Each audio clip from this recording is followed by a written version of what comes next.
నమస్తే, welcome to RTV. Telangana రాష్ట్రంలో ఇప్పటికే గ్రూప్ 1 అనే ఒక పరీక్ష 3 సార్లు ప్రిలిమ్స్ని పూర్తి చేసుకుంది. ఒకసారి మెయిన్స్ కూడా పూర్తయ్యాయి. అయితే చివరిగా మెయిన్స్ కండక్ట్ చేసింది కూడా కాంగ్రెస్ పార్టీ ప్రభుత్వం వచ్చిన తర్వాత. ఒక రకంగా చెప్పాలంటే ఈ గ్రూప్ 1 అనేది బీఆర్ఎస్ పాలిట శాపంగా కూడా మారింది. ఆ నిరుద్యోగుల పోరాటాలు, నిరుద్యోగుల యొక్క ఉద్యమాలే ఒక రకంగా బీఆర్ఎస్ పార్టీని ఈ స్థాయికి ఇప్పుడు అంటే ప్రభుత్వం కోల్పోయేదాకా తీసుకొచ్చేదంటే అది బహుశా బీఆర్ఎస్ పార్టీ యాక్సెప్ట్ చేయాల్సిందే. చాలాసార్లు అటు కేసీఆర్, కేటీఆర్ అదే చెప్పుకొచ్చారు, నిరుద్యోగుల యొక్క కోపమే మా పైన ఈ రకమైన పరిస్థితి దారితీస్తుందని చెప్పి. అయితే ప్రస్తుతం ఇంకా ఆ గ్రూప్ 1కి సంబంధించిన అంశాల్లో చర్చ కొనసాగుతూనే ఉంది. ఇటీవల కాంగ్రెస్ పార్టీ మెయిన్స్ అయితే పెట్టింది, కానీ దాంట్లో ఫలితాల విషయం పైన అనేక అనుమానాలు వ్యక్తపరుస్తున్నారు. కొంతమందికే టార్గెటెడ్గా మార్కులు వేశారని, వారు క్వాలిఫై అయ్యే విధంగా ప్రభుత్వం కానీ టీఎస్పీఎస్సీ ఇప్పుడున్నటువంటి టీజీపీఎస్సీ చేసిందని కానీ అనుమానాలు వ్యక్తమవుతున్నాయి. దాంట్లో విస్తృతంగా కొన్ని ఉద్యమాలు జరుగుతున్నాయి. ఈ మధ్య కాలంలో అనేక చర్చలు, అటు గ్రూప్ 1కి సంబంధించి తెలుగు మీడియం వాళ్ళకి అన్యాయం జరిగిందని, ఇంగ్లీష్ మీడియం వారికి కొంత పాలసీ జరిగిందని, ఒక సబ్జెక్ట్ విషయంలో ప్రొఫెసరే లేకుండా జరిగిందని ఇలా అనేక క్వశ్చన్స్ రేజ్ అవుతున్నాయి. ఇటీవల కాలంలో ఆ ఎగ్జామినేషన్కి సంబంధించి పోరాటం చేస్తున్నటువంటి బీఆర్ఎస్ పార్టీ నేత రాకేష్ రెడ్డి ఇప్పుడు ఆర్టీ స్టూడియోలో అందుబాటులో ఉన్నారు. ఆయనతో పాటు మాట్లాడదాం. అసలు దానికి సంబంధించి పూర్తిగా ఏం జరిగింది, రేపటి రోజున బీఆర్ఎస్ పార్టీ స్టాండ్ ఏంటో తెలుసుకునే ప్రయత్నం చేద్దాం. రాకేష్ రెడ్డి గారు, వెల్కమ్. నమస్తే. సో ఫస్ట్లీ గ్రూప్ 1కి సంబంధించిన అంశం. సో ఇందాక నేను ఇంట్రోలో చెప్పిన బీఆర్ఎస్ పార్టీ ఈరోజు ప్రభుత్వాన్ని గద్దెదించిరు, ప్రభుత్వం కోల్పోయిందంటే కారణం ఈ నిరుద్యోగులు గ్రూప్ 1 ఎగ్జామినేషన్, అవునంటారా? TGPSC is a very prestigious institution. దాంట్లో గ్రూప్ 1 అనేది ఇంకా ప్రతిష్టాత్మకమైనటువంటి ఒక పరీక్ష. న్యాచురల్గా ఎటువంటి తప్పులు లేకుండా ఆ పరీక్ష నిర్వహించాలని అందరూ కోరుకుంటారు. కానీ దురదృష్టవశాత్తు ఆ రోజు బీఆర్ఎస్ పార్టీ ప్రభుత్వం ఉన్నప్పుడు ఈ గ్రూప్ 1కి సంబంధించిన పరీక్షా పేపర్లు లీక్ అయినాయి. అది చాలా దురదృష్టకరం. ఆ లీక్ అయినాయి కాబట్టి ఈ పరీక్షను రద్దు చేయాలని కేసీఆర్ గారు స్వయంగా నిర్ణయించి పరీక్షను రద్దు చేయడం జరిగింది. సరే, దానివల్ల బీఆర్ఎస్ మీద ఎంతో కొంత నెగిటివ్ ఇంపాక్ట్ అయితే ఉన్నది, వాస్తవం, అది ఒప్పుకోవాల్సిందే. బీఆర్ఎస్ 2 లక్షల ఉద్యోగాలు ఇచ్చినా కూడా అవి సరిగ్గా చెప్పుకోలేనటువంటి నేపథ్యంలోనే నిరుద్యోగులందరూ కూడా బీఆర్ఎస్ పార్టీ మీద పోరాటం చేసి కాంగ్రెస్ పార్టీకి మద్దతు పలికి. నిరుద్యోగులే కాదు, మీరు కూడా పోరాటం చేశారు. నేను కూడా చేశాను, నేను కూడా చెప్తున్నాను కదా. అంటే కొన్ని అంశాల వారీగా, నేనేం ఎప్పుడూ వ్యక్తిగతంగా ఎవరి మీద పోరాటం చేయలేదు. అంశాల వారీగా నేను పోరాటం చేసినటువంటి విషయం వాస్తవమే. అయితే కాంగ్రెస్ పార్టీ మొదటి సంవత్సరంలోనే 2 లక్షల ఉద్యోగాలు ఇస్తామని హామీ, దాని తర్వాత జాబ్ క్యాలెండర్ అని, నిరుద్యోగ భృతి అని, ఈ రకంగా నిరుద్యోగ యువతకు అనేక హామీలు ఇచ్చినటువంటి నేపథ్యంలో మొత్తము యువత అంతా ఏకమై ఆ రోజు కాంగ్రెస్ పార్టీకి ఓటేశారు. కానీ తీరా చూస్తే ఏం జరిగిందంటే ఇప్పుడు సంవత్సరంన్నర తర్వాత బీఆర్ఎస్ పార్టీయే బాగుండే, అనవసరంగా మనం ఏదో అపోహలకు పోయి వీళ్ళకు కాంగ్రెస్ పార్టీకి ఓటేస్తే అసలు 2 లక్షల నిరుద్యోగుల మాట. ఈరోజు మీరు అశోక్ నగర్కి వెళ్ళి మీరే స్వయంగా ఇంటర్వ్యూ చేయండి. మెజారిటీ యూత్ ఏం చెప్తున్నారో మీకు తెలుస్తుంది. 2 లక్షల ఉద్యోగాలు దేవుడెరువు. కనీసం టీఎస్పీఎస్సీ గ్రూప్ 1కి సంబంధించినటువంటి 20,000 ప్రశ్నాపత్రాలు, పరీక్షా పత్రాలు కూడా సరిగ్గా దిద్దలేనటువంటి ఒక పరిస్థితుల్లో ఈరోజు టీజీపీఎస్సీ ఉన్నది, వాస్తవం. My very first and straightforward question. Yes, అసలు మీ దగ్గర ఉన్న ఆధారాలు ఏంటి? అసలు పరీక్షా పత్రాలకు సంబంధించి కరెక్ట్గా దిద్దలేకపోయినా అనే దానికి మీ దగ్గర ఉన్న ఆధారం ఏంటి? అది అనేక ఆధారాలు ఇప్పటికే నేను ప్రెస్లో మాట్లాడాను, ఇంటర్వ్యూస్లో మాట్లాడినా, అనేక చోట్ల నేను మాట్లాడినా. ఇప్పుడు జనరల్గా పబ్లిక్ సర్వీస్ కమిషన్ ఎగ్జామ్స్లో ఏదైనా లీకేజ్ అని కానీ, లేకపోతే ఏదో ఒక చిన్న తప్పు జరిగిందని కానీ చర్చ జరుగుతుంది. ఇక్కడ అనేక తప్పులు జరిగినాయని చెప్పి చర్చ జరుగుతూ ఉంది. అయినా కూడా ప్రభుత్వం ఇప్పటివరకు అసలు కనీసం నోరెత్తడం లేదు. మీరు అన్నారు ఏంటి అసలు ప్రూఫ్ ఏంటి అని అడుగుతున్నారు. ఇప్పుడు ప్రిలిమ్స్ పాస్ అయినటువంటి వాళ్ళే మెయిన్స్కి వస్తారు.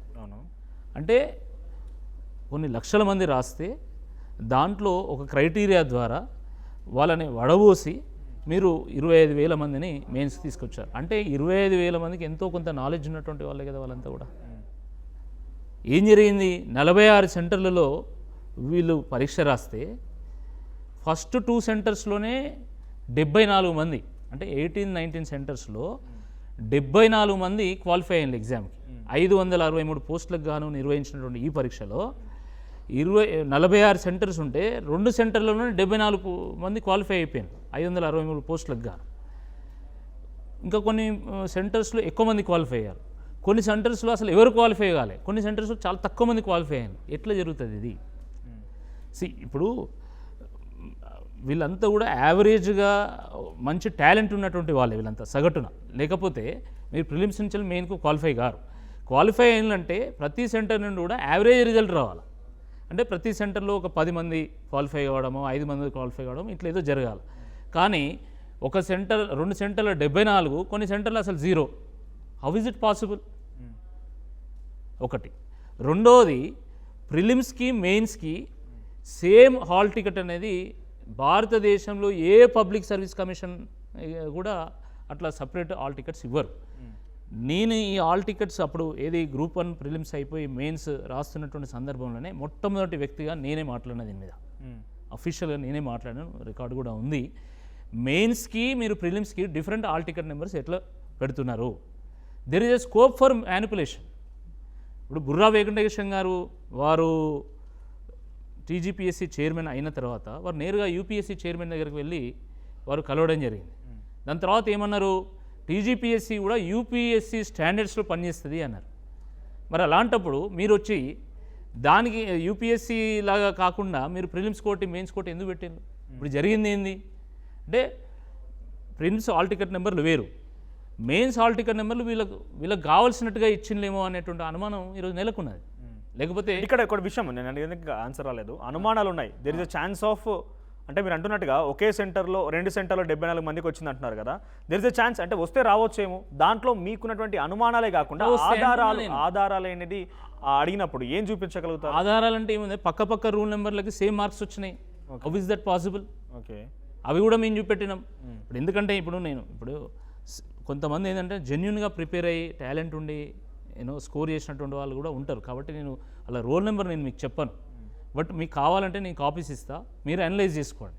ఓకే, కానీ నేను పబ్లిక్లో అది చెప్పడం భావ్యం కాదు. కాబట్టి అలాంటి ఆధారాలు నా దగ్గర చాలా ఉన్నాయి. దాదాపు ఒక 1300 మందికి సేమ్ హాల్ టికెట్ నెంబర్, అంటే పక్క హాల్ టికెట్ నెంబర్ వాళ్ళకి సేమ్ మార్కులు వచ్చినాయి. ఎట్లా సాధ్యమవుతుంది? అంటే సేమ్ సెంటర్లో ఉన్నటువంటి వాళ్ళకి సేమ్ మార్కులు రావడం, అది ఎట్లా సాధ్యమవుతుంది? నిన్న కౌశిక్ రెడ్డి గారు అంటే నాకు నోటీస్ వచ్చిందని చెప్పేసి పార్టీ నుండి ఇంకో శాసనసభ్యులు నిన్న మాట్లాడారు. ఏం మాట్లాడారు వారు? కాంగ్రెస్ పార్టీకి చెందినటువంటి నేతల బంధువులు కానీ వాళ్ళ ఇంట్లో పిల్లలు కానీ వాళ్ళు పరీక్ష రాస్తే వాళ్ళకి ఈ ర్యాంక్ వచ్చింది, ఈ మార్కులు వచ్చినాయని చెప్పడం జరిగింది. వాళ్ళ పేరే చెప్పదలుచుకోలేదు. ప్రాబ్లం ఏంది? ఇక్కడ దాకా వచ్చిన తర్వాత ఇంకా పేరు చెప్పుకోవడం ఇంకా అడ్డుకోండి. అట్లా చాలా మంది ఉన్నారు అంటున్నాను. అదే పేరు చెప్పండి పోనీ, కాంగ్రెస్ పార్టీ ప్రజలు కూడా తెలవాలి కదా. నేను మీకు ఇస్తాను, మీరు పబ్లిష్ చేసుకోండి. అంటే మీరే డైరెక్ట్ గా చెప్తే బాగుంటుందేమో. నిన్న కాంగ్రెస్ పార్టీ నేతలు డెఫినెట్ గా సమాజాన్ని కూడా తెలవాలి. కౌశిక్ రెడ్డి గారు ఆల్రెడీ మాట్లాడండి, ఇప్పుడు నీకు కొత్తగా చెప్పేది ఏం లేదు. పేరు నేను వినలేదు. అది రాముల్ నాయక్ గారి వారి కోడలు అని చెప్పి చెప్పడం జరిగింది. ఎక్స్ఎంఎల్సీ అట్లా చాలా మంది ఉన్నారు. అంటే నేను పేర్లు ఎందుకు అంటలే అంటే మేబీ జెన్యున్ గా కూడా వాళ్ళకి మార్కులు వచ్చి ఉండొచ్చు. ఆఫ్ కోర్స్ జెన్యున్ గా వస్తే ప్రాబ్లం లేదు. అనవసరంగా వాళ్ళని మెలైన్ చేయొద్దనే ఉద్దేశంతో మీరు చేస్తున్న ఆరోపణలు ప్రజల ముందు ఉంచితే ప్రజలు నిర్ణయం తీసుకుంటారు కదా, నిజమా కాదా అనేది. ప్రజలకు ఒక ఆలోచన ఉంటుంది కదా. కాబట్టి నేనేమంటున్నా, అట్లా అనేకమైనటువంటి ఆధారాలు ఉన్నాయి. ఇప్పుడు for example Telangana movement and state formation అనే ఒక పేపర్ ఉంటుందండి. ఆ పేపర్లో టీజీపీఎస్సీ స్వయంగా వెబ్ నోట్ ద్వారా డిక్లేర్ చేసింది ఏంటంటే హైయెస్ట్ మార్క్స్ 100, కానీ ఒక క్యాండిడేట్కి 122 మార్కులు వచ్చినాయి. దాని తర్వాత ఆయన డైరెక్ట్గా టీజీపీఎస్సీ దగ్గరికి వెళ్ళిండు. వెళ్తే ఆయన టీజీపీఎస్సీ అధికారులు వాళ్ళతో క్యాండిడేట్తో మాట్లాడి 122 మార్కులను కాస్త తగ్గించేసి రీకౌంటింగ్ కూడా అప్లై చేయలే. ఆయన రీకౌంటింగ్ అప్లై చేయలేదు, ఏం లేదు. టీజీపీఎస్సీ దగ్గర పోతే ఆ మార్కులు కాస్త తగ్గించేసి దాని తర్వాత నువ్వు ఎక్కడ మాట్లాడొద్దంటే ఆయన ఇప్పుడు ఎక్కడ మాట్లాడతలేడు. మీకు చెప్పారు ఆయన? చెప్పారు, మాకు చెప్పారు. నేను చెప్తున్నా స్వయంగా. చాలా మంది భయం గుప్పిట్లో ఉన్నారు. రిజల్ట్ డిక్లరేషన్లో వచ్చిందా 122 అనేది? వచ్చింది. తర్వాత మళ్ళీ దాన్ని తగ్గించారు. ఇప్పుడు తగ్గించి చూపిస్తున్నారు. That is the thing. అసలు అదే కాదండి, మీకు నేను చెప్తున్నాను. మనకి నవంబర్లో కాంగ్రెస్ పార్టీ అఫీషియల్ హ్యాండిల్ మీద ఏం పెట్టారంటే పరీక్షా ఫలితాలు, గ్రూప్ 1 పరీక్షా ఫలితాలు ఫిబ్రవరిలో ఇస్తామని చెప్పారు. అసలు కాంగ్రెస్ పార్టీకి టీజీపీఎస్సీకి ఏం సంబంధం? అది కాంగ్రెస్ పార్టీ డేటానా లేకపోతే కాన్ఫిడెన్షియల్ డేటానా చెప్పండి మీరు. పరీక్షా ఫలితాలు పలానా రోజు వస్తాయని చెప్పేసి కాంగ్రెస్ పార్టీ ఎట్లా డిక్లేర్ చేస్తుంది? టీజీపీఎస్సీ అది ఒక స్వయం ప్రతిపత్తి కలిగినటువంటి ఒక సంస్థ, రాజ్యాంగబద్ధమైనటువంటి సంస్థ. పార్టీలతో ఏం సంబంధం? వాళ్ళు ఎట్లా ప్రకటించారు మరి? అనేక సార్లు బీఆర్ఎస్ కూడా జరిగింది ఆ విషయం కానీ మీకు తెలియదు ఏం కాదు. మీరు బీజేపీ పార్టీ హ్యాండిల్స్ ఎట్లా పెడతారండి? నాకు చాలా అర్థం. ఏ పార్టీ పెట్టినా కూడా అది కరెక్ట్ అంటున్నా. అదే అంటున్నా, ఏ పార్టీ పెట్టినా కరెక్ట్ కరెక్టే కాదు, కానీ గతంలో కూడా జరిగిందని చెప్తున్నా మీకు నేను. గతంలో జరిగిందని ఏం ప్రూఫ్ ఉంది? నేను కాంగ్రెస్ పార్టీ హ్యాండిల్స్ మీరు పోయి చెక్ చేయండి, ఉంది అది. అదే కాదు, అట్లా ఇప్పుడు జిఆర్ఎల్ వచ్చింది కదా అండి, జిఆర్ఎల్ వచ్చేసింది. జిఆర్ఎల్ వచ్చిన తర్వాత, జిఆర్ఎల్ అంటే జనరల్ ర్యాంకింగ్ లిస్ట్, అంటే ర్యాంక్ ఆర్డర్లో వాళ్ళు మెన్షన్ చేస్తారు, ఆల్ టికెట్ నెంబర్లు, మార్క్స్ మెన్షన్ చేస్తారు. రీకౌంటింగ్కి అప్లై చేస్తారు. అప్లై చేయమంటే 9,000 మంది రీకౌంటింగ్ అప్లై చేస్తే ఒక్కరు మార్కు కూడా పెరగలేదు. అంత ఫుల్ ప్రూఫ్గా వీళ్ళు కౌంటింగ్ చేశారు, ఇవాల్యుయేషన్ చేసినంటే నేను నమ్మను. సరే, అది అయిపోయింది. దానికంటే ముందే టాప్ 10లో ఎస్సీ ఎస్టీలు ఇంతమంది ఉన్నారు, బీసీలు ఇంతమంది ఉన్నారు, టాప్ 500లో ఇంతమంది ఉన్నారని చెప్పేసి టాప్ 100లో 500 ఎట్లా చెప్తారు మీరు? అసలు ఏ ప్రాతిపదిక? అసలు రీకౌంటింగ్ కాలే, ఏది కాలే, అంటే ముందే వీళ్ళు డిసైడ్ అయిపోయింది ఈ పోస్టులు, ఇన్ని పోస్టులు వీళ్ళకి కేటాయిస్తున్నాం, వీళ్ళు దీంట్లో వీళ్ళు ఉంటారు అని చెప్పేసి మీరు ముందే ఏమైనా డిసైడ్ అలా అనేటువంటి ఒక అనుమానం కూడా ఈరోజు చాలా మంది నెలకొంది. మీకున్న అనుమానాలు నేను తప్పుపట్టట్లేదు. తర్వాత జిఆర్ఎల్ కంటే ముందే టెలిగ్రామ్ గ్రూపులలో, ఇది మొత్తం అశోక్ నగర్లో ఉన్నటువంటి ప్రతి ఆస్పిరెంట్కి తెలుసు, టెలిగ్రామ్ గ్రూపులలో 450 to 500 ఇంతమంది, 500 కంటే ఎక్కువ ఇంతమంది, 400 to 450 ఇంతమంది అని చెప్పేసి డైరెక్ట్ సమాచారం వచ్చింది. ఎవరు లీక్ చేసింది? ఎవరు? అట్లా అదే అడుగుతున్నాం. అదే ఎట్లా బయటకు వచ్చింది అనేది టీజీపీసీ అధికారులు కానీ లేకపోతే కాంగ్రెస్ పార్టీ ప్రభుత్వం కానీ చెప్పాలా. మేము ఎట్లా చెప్తాం దానికి? ఇంతకంటే ఆధారాలు ఏం కావాలి? అంటే ఇవన్నీ అనుమానాలే, ఆధారాలు మనం చెప్పలేము, ఇవన్నీ అనుమానాలే. దీన్ని మీరు ఏం చేయాలి? నిజంగానే ఇక్కడ ఒక క్వశ్చన్ కూడా రేజ్ అవుతుంది నాకు, దానికి డెఫినెట్గా మీరు నుంచి ఆన్సర్ కావాలి. గతంలో కాంగ్రెస్ పార్టీ చూసినా, లేకుంటే ఎన్ఎస్సీ లాంటి దానికి అనుబంధ సంస్థ అయినటువంటి విద్యార్థి సంఘం చూసినా కూడా రోడ్లు ఎక్కారు, నిరసన వ్యక్తం చేశారు. పోలీసుల కాళ్ళ బూట్ల కింద అనేక సార్లు మేము కూడా రిపోర్టింగ్లో భాగంగా వెళ్ళి చూస్తే నిరుద్యోగులు చాలామంది కింద పడిపోయి రక్తాలు జిమ్మించిన సందర్భాలు కూడా ఉన్నాయి గత ప్రభుత్వంలో, బీఆర్ఎస్ పార్టీ సమయంలో. అటువంటి మూమెంట్స్ జరిగితే కానీ నిరుద్యోగులకు సంబంధించి మళ్ళీ గ్రూప్ 1 జరగలేదు, గ్రూప్ 1 మెయిన్స్ ఇక్కడ దాకా అలాంటి సిచ్యువేషన్ రాకపోయేదేమో. సో ఇప్పుడు బీఆర్ఎస్ పార్టీకి సంబంధించి రాకేష్ రెడ్డి ఒక్కరే మాట్లాడుతున్నారు. కేటీఆర్ మాట్లాడగానే ఎక్కడ చూడలేదు, హరీష్ రావు మాట్లాడగా చూడలేదు, కేసీఆర్ అయితే బయటకు వచ్చి మాట్లాడట్లేదు, ఇంకా చాలామంది, నా కౌశిక్ రెడ్డి మాట్లాడుతాడు బహుశా, కానీ ఏ ఒక్క ఎమ్మెల్యే కూడా మాట్లాడగా నేను చూడలేదు. కేవలం మీ అనుమానాలు కూడా ప్రెస్ మీట్ల వరకే పరిమితం అవుతున్నాయి, అది అజిటేషన్ రూపవరకు ఎందుకు రావటం లేదు? అరే, జియో 46 మీద కొట్లాడింది మాట్లాడింది కేటీఆర్ గారు, జియో 29 మీద కొట్లాడింది మాట్లాడింది హరీష్ రావు గారు, కేటీఆర్ గారు వాళ్ళు కదా. ఎట్లా సృష్టికర్తలు అయితే? జియో 46 ఎప్పుడు వచ్చింది? అది దట్ ఈజ్ ఓకే. జియో 46 ఇప్పుడు ఏ జియో అయినా ప్రజలకు ఏదైనా మంచి చేయాలనేటువంటి ఉద్దేశంతో గవర్నమెంట్స్ తీసుకొస్తాయండి. కానీ కొన్ని సందర్భాల్లో ఏంటంటే అధికారుల తప్పిదాల వల్ల కావచ్చు, లేకపోతే సరిగ్గా ప్రజానాడి పట్టకపోతే, ఆ టాపిక్లో అయితే చాలా లోతుగా వీటి వల్ల ఏంటంటే జియో 46 కొన్ని జియోలో తప్పిదాలు ఉంటాయి, జియోలను సరి చేయలేరా అండి? మన చట్టాలనే జియో 46 ఉద్యమం ఎప్పటి నుంచి జరుగుతోంది మీకు తెలియదు ఏం కాదు, మీరు బీజేపీలో ఉన్నప్పటి నుంచి జరుగుతోంది. అవును, మరి అప్పుడు గుర్తురాలేదే తప్పులని తప్పిదాలని కేటీఆర్కి, హరీష్ రావుకి, కేసీఆర్కి. వాస్తవానికి వాళ్ళు మారిన తర్వాత గుర్తుకొచ్చింది. మాట్లాడితే రాకేష్ వెళ్ళాల్సి వస్తుంది. చెప్పేది ఏంటంటే ఒకటే, ఈరోజు ప్రియాముల్ని మార్చినటువంటి దేశం మన దేశం. చట్టాలను మారుస్తున్నాం, అమెండ్మెంట్స్ చేస్తున్నాం, ఒక జియోని మార్చడం పెద్ద విషయం అండి? నాకు అర్థం. అదే అంటున్నా, అది కేటీఆర్ గారు అప్పుడు చేయలేకపోయారు. అరే, అది జియో 46 అనేది జస్ట్ ప్రభుత్వం పోయే ముందు వచ్చింది. అది ఆ ఉద్యమాలు ఎప్పటి నుంచి జరుగుతున్నాయి మీకు తెలియదా? అదే అంటున్నా నేను, ప్రభుత్వం ఎంతమంది విద్యార్థులు బీఆర్ఎస్ ప్రభుత్వం నుండి పోయే ముందు జియో 46 వచ్చింది. పోయే ముందు వారు కేటీఆర్ గారి దృష్టికి వచ్చిన తర్వాత వారు మారుద్దాం అనుకున్న లోపే కోడ్ వచ్చేసింది. సరే, బీఆర్ఎస్ పార్టీ ఒకవేళ తప్పు చేసిందని అనుకుందాం, కాంగ్రెస్ పార్టీ హామీ ఇచ్చింది కదా, మరి వాళ్ళు ఆ ఫైట్ ని తప్పను, అది చెప్పండి మీరు. కాకపోతే ఏమంటున్నా అంటే మీ పోరాటాలకి ఎంతమందికి మద్దతు లభిస్తోంది? నేను డైరెక్ట్గా మిమ్మల్ని అడుగుతున్నాను. రాకేష్ రెడ్డి ఒక్కరే మాట్లాడుతున్నారు, you are very humble, at the same time పబ్లిక్లో అందుబాటులో ఉండే వ్యక్తి మీరు ఒక్కరే పోరాడుతున్నారు. అంటే ఇది పర్సనల్ కన్సర్నా? మీరు ఎమ్మెల్సీగా పోటీ చేసి నిరుద్యోగుల నుంచి కాబట్టి మీకు అటెన్షన్ కోసం మీరు ఒక్కరే పోరాడడం అని పార్టీ మీ పైన భుజస్కంధాల పైన బరువు పెట్టిందా? ఏ ఒక్క నాయకుడు వస్తారు? ఇంత పెద్ద మూమెంట్ కదా మీరు తీసుకుంది, చిన్న విషయం ఏం కాదు. మరి ఒక గ్రూప్ 1 సంబంధించినటువంటి ఇంత పెద్ద ఇష్యూని నేను పర్సనల్గా మాట్లాడలేను, పార్టీ నన్ను మాట్లాడమంటే తప్ప నేను ఎందుకు మాట్లాడతా? ఇప్పుడు సోమాజీ కూడా ప్రెస్ క్లబ్లో ఆల్ పార్టీ మీటింగ్ పెట్టిండు, ఏ పార్టీ వాళ్ళు రాలే, ఓన్లీ బీఆర్ఎస్ నుండి నేను ఒక్కనే పోయినా. కేటీఆర్ గారు స్వయంగా నన్ను పిలిచి నువ్వు పోమ్మంటే నేను పోయినా. మరి మిగతా ఏ పార్టీకి ఎందుకు కన్సర్న్ లేదని నేను అడుగుతాను. ఇదే కేటీఆర్ గారు అశోక్ నగర్ వెళ్ళి వాళ్ళకి హామీలు ఇచ్చారు. ఇప్పుడు ఇదే కేటీఆర్ అశోక్ నగర్ వెళ్ళి నిజంగానే గ్రూప్ 1 సమస్య మీద రాకేష్ రెడ్డి పోరాడినట్టుగా, రాకేష్ రెడ్డి మాట్లాడినట్టుగా ఆయన మాట్లాడితే ఒక రాష్ట్ర వ్యాప్తంగా ఉద్యమం వస్తుంది కదా. కదా ఇది ఆ డౌట్ కాదు. గ్రూప్ 1 అభ్యర్థులు 100% కేటీఆర్ బీఆర్ఎస్ పార్టీతో ఎంతమంది గ్రూప్ 1 అభ్యర్థులు ఎగ్జామ్ రాసిన వాళ్ళు ఉన్నారు? 100% మంది ఉన్నారు. ఇప్పుడు ఈ at this point of time ఒకనాడు వాస్తవమే 2023 డిసెంబర్ లేదా నవంబర్ ఆ సందర్భంలో ఎగ్జాక్ట్లీ ఆపోజిట్ ఉన్నారు బీఆర్ఎస్కి. కానీ ఈరోజు మెజారిటీ స్టూడెంట్స్ యాస్పిరెంట్స్ అందరూ కూడా టీఆర్ఎస్ఏ బెటరు, అపోహలతో మేము అనవసరంగా కాంగ్రెస్ పార్టీకి ఓటేసినాం అనేటువంటి ఒక మైండ్ సెట్లో ఈరోజు ఉన్నారు. ఇది వాస్తవం. ఈరోజు మీరు స్టూడెంట్స్ ఇప్పుడు యాస్పిరెంట్స్ అందరూ గాంధీ భవన్ పోతున్నారా లేకపోతే తెలంగాణ భవన్కి వస్తున్నారు? ఒకసారి ప్రతిపక్ష పార్టీ వాళ్ళని అడగలేదు. ప్రతిపక్ష పార్టీ అప్పుడు మేము ప్రత్యక్షంగా ఉన్నాం కదా.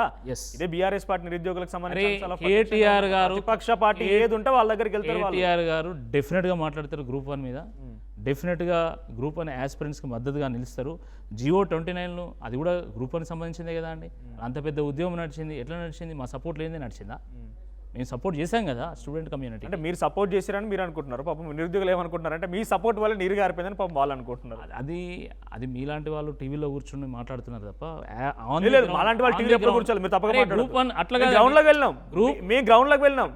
బీఆర్ఎస్ పార్టీలో బీజేపీలో మీరు పోరాడిన సందర్భంలో కూడా ఇదే టీవీ వాళ్ళు చూపించింది. నేను ఏమంటున్నా, గ్రూప్ ఇదే టీవీ వాళ్ళు మిమ్మల్ని పోరాటాలను చూపించింది. ఆ తర్వాత వాళ్ళు బీఆర్ఎస్కి వచ్చిన తర్వాత కూడా మీరు సైలెంట్ అయ్యారా లేకపోతే మీరు నోరు నొక్కినా కూడా మళ్ళీ ఇదే టీవీ వాళ్ళు నిరుద్యోగుల సమస్యలు. గ్రూప్ 1 విషయంలో యాస్పిరెంట్స్ కోర్టుకు పోతే ఎవరు సపోర్ట్ చేశారు? మేము సపోర్ట్ చేయలేదా? జియో 46 విషయంలో యాస్పిరెంట్స్ కోర్టుకు పోతే మేము కదా సపోర్ట్ చేసింది, మేము కదా మాట్లాడింది. గ్రూప్ 1 పోరాటంలో అనేక మంది కేసుల పాలవుతుంటే, పోలీస్ స్టేషన్ల పాలవుతుంటే మేము కదా మాట్లాడి వాళ్ళని బయటికి తీసుకొచ్చింది. యాస్పిరెంట్స్ స్వచ్ఛందంగా కొట్లాడుతుంది అంటున్నా. తెలంగాణ ఈ గడ్డ గొప్పతనం అదండి. అఫ్ కోర్స్ నాకు ఏమంటున్నా ఇప్పుడు ఎందుకు ఆ మూమెంట్ లేదని. ఇప్పుడు ఇదే నిరుద్యోగులు నేను చూసాను, నేను చాలా మందితో మాట్లాడతాను రెగ్యులర్, నాతో కూడా గ్రూప్ 1 అభ్యర్థులు టచ్లో ఉంటారు.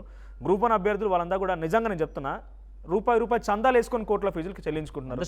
బీఆర్ఎస్ పార్టీ దగ్గర కొన్ని లక్షల కోట్ల ఖజానా ఉందని బయట ప్రచారంలో ఉంది. నాకు తెలియదు ఎగ్జాక్ట్గా ఎంత ఉందనేది.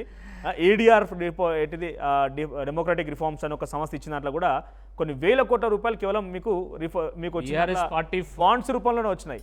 అటువంటి ఒక పార్టీ నిజంగా ఒక పబ్లిక్ మూవ్మెంట్ జరుగుతూ ఉంటే, ఉద్యమం జరుగుతూ ఉంటే లెక్కన మీకు ఒక అడ్వకేట్ అపాయింట్ చేసి నిజంగా మీ దగ్గర ఆధారాలు ఉంటే అపాయింట్ చేసి దాని గురించి న్యాయం చేయమని చెప్పి కోరాడే విధంగా ఉండడం కోసం జియో 46 విషయంలో మేమే లాయర్ని పెట్టినాం. అనేది ఇప్పుడు ఓన్లీ గ్రూప్ 1 విషయంలో మేమే లాయర్ని పెట్టినాం.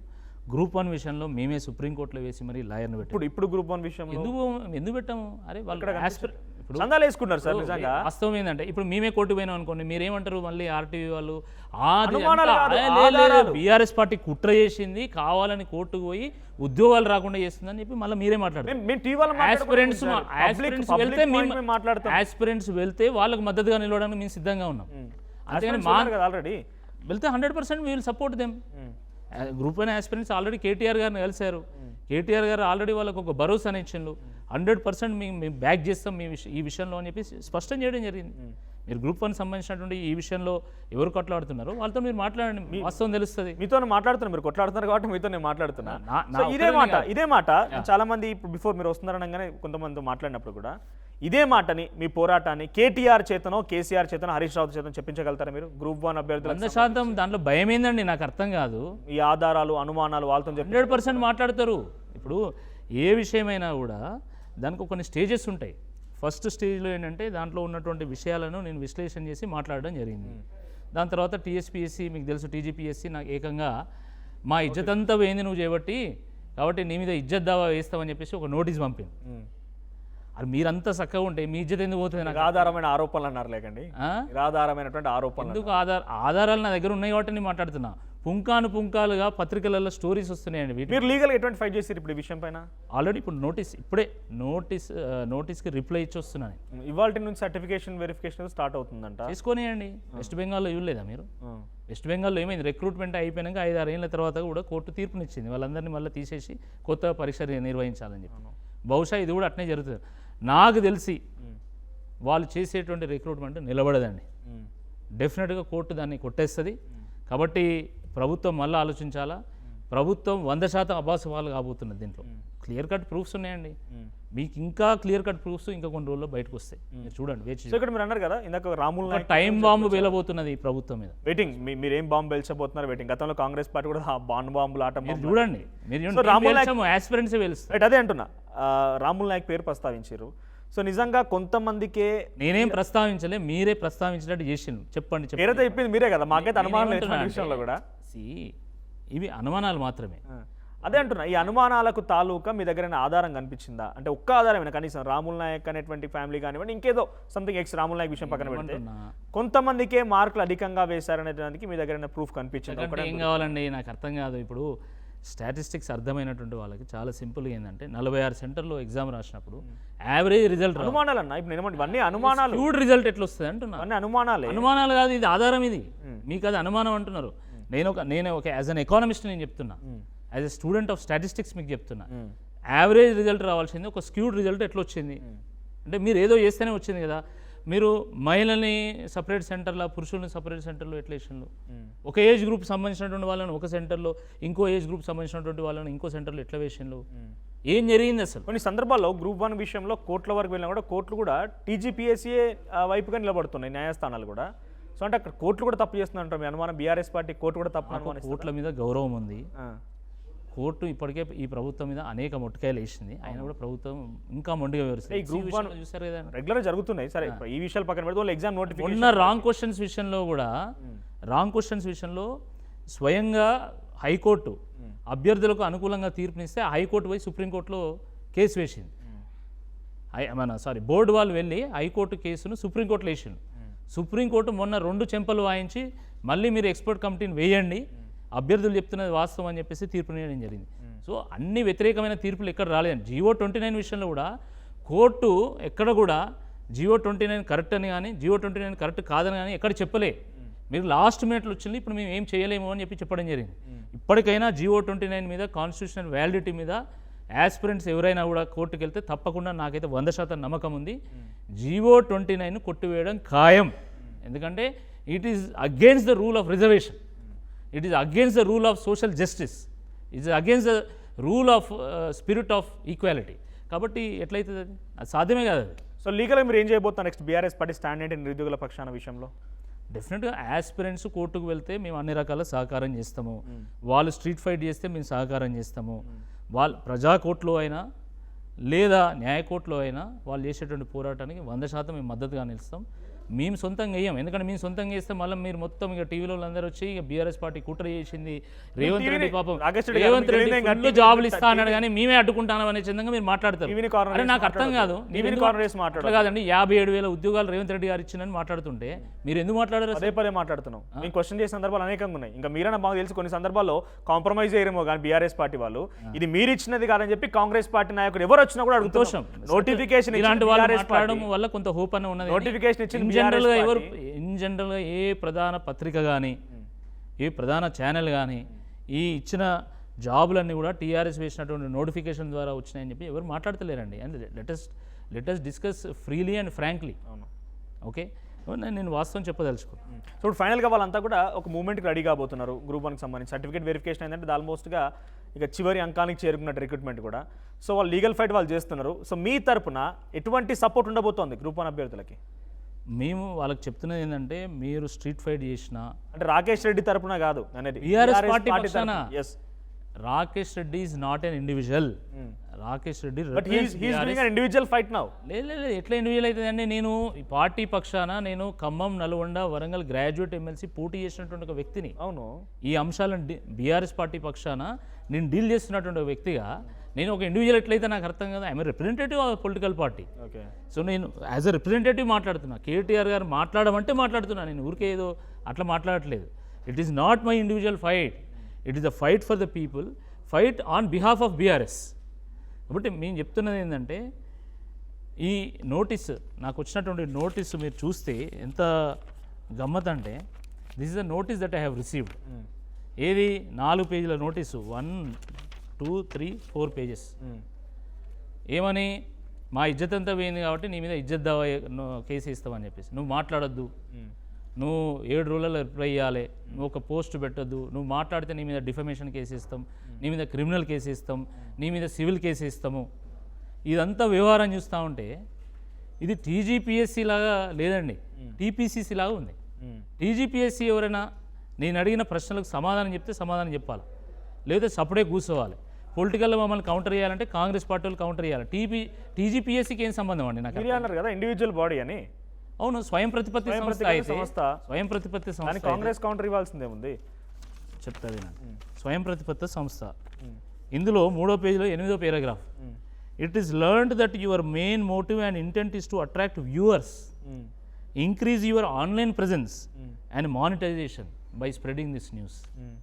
నాకు అర్థం కాదు, నేను ఒక పొలిటికల్ లీడర్ని, నేను ఇవాళ ఏదో కొత్తగా వచ్చినోడు కాదు, నేను ప్రజాక్షేత్రంలో 12 ఏళ్ళ నుంచి ఉన్నటువంటి వాడిని.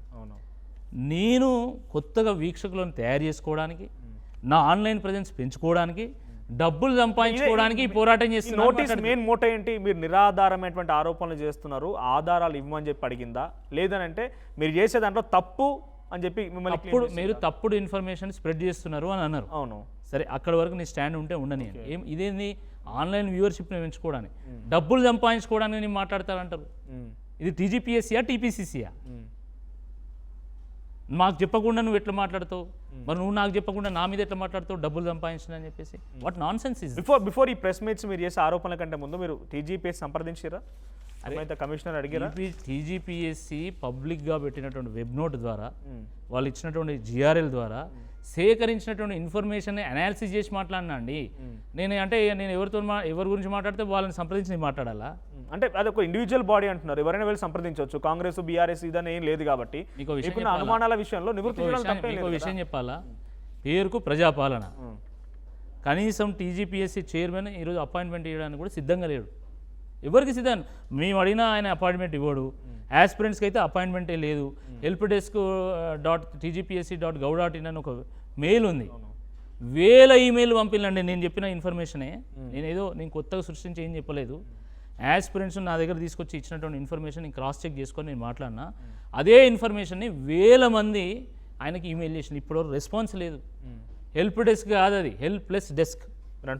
ఆటం బాంబ్ వేయబోతుంది అంటున్నారు, చూద్దాం 100%. ఫైనల్గా ఏం కంక్లూడ్ చేయాలనుకుంటున్నారు గ్రూప్ 1 అభ్యర్థులకు సంబంధించిన అంశంలో? మేము ఒకటే చెప్తున్నాము, పాపం యాస్పిరెంట్స్ 10-12 ఏళ్ళ నుండి ప్రిపేర్ అయ్యి ఎన్నో కష్ట నష్టాలు కోర్చుకొని వాళ్ళ తల్లిదండ్రులు భూములు జాగలు అమ్మి కూలీ నాలి చేసి పంపించినటువంటి డబ్బులతో ప్రిపేర్ అయ్యి రాస్తే ఈరోజు పోస్ట్ అని కాస్త కోట్ల రూపాయలకు అమ్ముకుంటున్నారని, లేదా వీళ్ళకి తెలుసో తెలియకనో ఏదో తప్పులు జరిగినాయని చెప్పి భావిస్తున్నటువంటి నేపథ్యంలో వాళ్ళ భవిష్యత్తును నాశనం చేయకుండా, పట్టుదలకు పోకుండా, ప్రెస్టీజ్ పోకుండా ఇప్పటికైనా దీని మీద న్యాయ విచారణ చేయండి. సిబిఐకి అప్పచెప్పండి, వాస్తవాలు తెలుస్తాయి కదా. మీరేమైనా చేశారా, లేకపోతే అధికారులు ఏమైనా చేశారా, అనుకోకుండా ఏదైనా జరిగింది. చూద్దాం. అట్ ది సేమ్ టైం ఇంకోటి మీరు అంటున్నట్టు కిందాక నేను కూడా ప్రజల్లో నుంచి అట్ ది సేమ్ టైం అదే యూనివర్సిటీలో చదువుకుని వచ్చిన విద్యార్థిగా చెప్తున్నాను ఏంటంటే, మీరు కేవలం ఓన్లీ ప్రెస్ మీట్లకే పరిమితం కాకుండా మీ పార్టీ పక్షాన లీగల్ ఫైట్ కూడా ముందుకు వెళ్ళాలి, 100% ఉండాలి. ఇంకొకటి ప్రజలు మీ పక్షాన, నిరుద్యోగులు మీ పక్షాన నిలబడాలంటే కూడా మీ పార్టీలో ఉండే పెద్ద నాయకులతో పాటుగా అందరూ డైరెక్ట్గా ప్రజా ఉద్యమాలకు దిగాలి. ఇప్పుడు చాలామంది కూడా మీరు గతంలో జీవో 46 కానివ్వండి, 21 కానివ్వండి, 29 ఇవన్నీ కూడా పోరాటాలు చేసిరు, కానీ కొన్నిట్లో వాటికి కారణమే మీరై ఇప్పుడు మళ్ళీ మీరు వచ్చి మాట్లాడుతుంటే అంత లయబిలిటీ లేదని అనిపిస్తుంది. ఎగ్జాక్ట్గా ఇప్పుడు దీని కింద నేను మీరందరి నుంచి ఒక ఆన్సర్ ఎక్స్పెక్ట్ చేస్తున్నాను. నిరుద్యోగులు బీఆర్ఎస్ పార్టీకి సపోర్ట్ చేస్తున్నారా? మీ ఆన్సర్ ఏంటి? కింద కమ్యూనిటీలో ఒక పోల్ కూడా ఉంటుంది కామెంట్స్లో, దానికి ఆన్సర్ చేసే ప్రయత్నం చేయండి. ఇది రాకేష్ రెడ్డి గారితో గ్రూప్ 1కి సంబంధించిన అంశాల్లో అనేక అనుమానాలు, అనేక సందేహాలు. చూద్దాం, త్వరలోనే ఆయన ఒక ఆటం బాంబ్ పేలబోతుంది అంటున్నారు. మరి ఆటం బాంబ్ ఏముండబోతోంది? గ్రూప్ 1 విద్యార్థుల పోరాటం ఎంత దూరం వెళ్తుంది? బీఆర్ఎస్ పార్టీ రాకేష్ రెడ్డి గారు ఎంత దూరం వెళ్తారో చూసే ప్రయత్నం చేద్దాం. మరిన్ని వీడియోస్ కోసం ఛానల్ ని సబ్స్క్రైబ్ చేయండి. లేటెస్ట్ అప్డేట్స్ కోసం వాట్సాప్ ఛానల్ ని ఫాలో అవ్వండి. ఆ లింక్ డిస్క్రిప్షన్ లో ఉంది.